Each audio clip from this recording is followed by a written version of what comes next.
day 27, January prayer and fasting, and Leviticus 27 summary. Now this is all about when you consecrate or vow to consecrate things to the Lord, and when you devote things to the Lord, and about things that are consecrated to the Lord. So you could vow to consecrate your house or animal or yourself or people to the Lord. So if to consecrate by vow, a vow to consecrate things that you want it to be the Lord's, basically. But if you just change your mind, you could redeem it by getting the priest to like value. So if it was a house, you could get the priest to value the house and then add 20% to that, and you can give the money to the Lord, to the priest instead, to give to the Lord. And then the same with animals, if you were to want to rather give the value of it after you vow to give the animal. So this was a way of you being able to keep using the animal. Like say you vow the house or animal and you want to consecrate to the dedicate it to the Lord, but you want to still use it while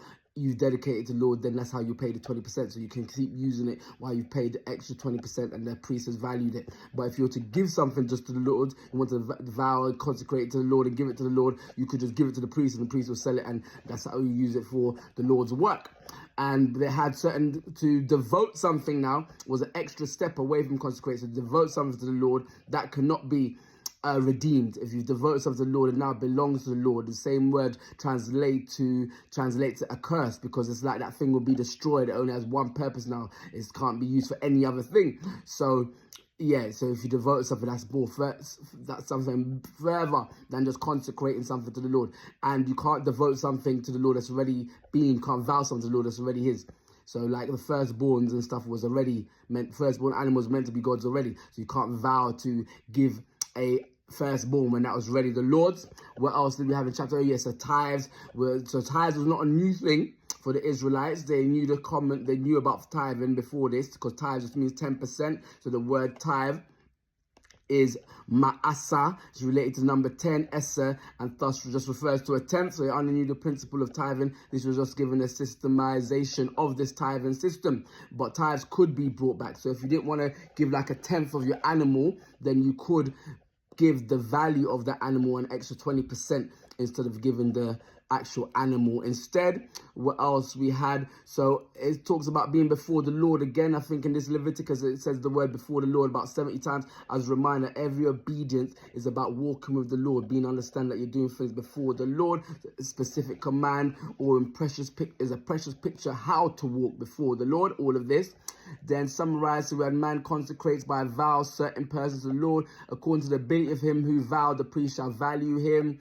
Everyone can give their life to the Lord, so there are none who are too small, too insignificant, or too useless. So anyone can vow themselves to the Lord. And then they talk about redeeming property consecrated to God by vow, or redeeming animals, houses, vows, like consecrated. Talked about to devote something to the Lord was a further step than consecration by vow. To devote something to the Lord, an item devoted, we talked about, could not be redeemed for a price. It already belonged to the Lord.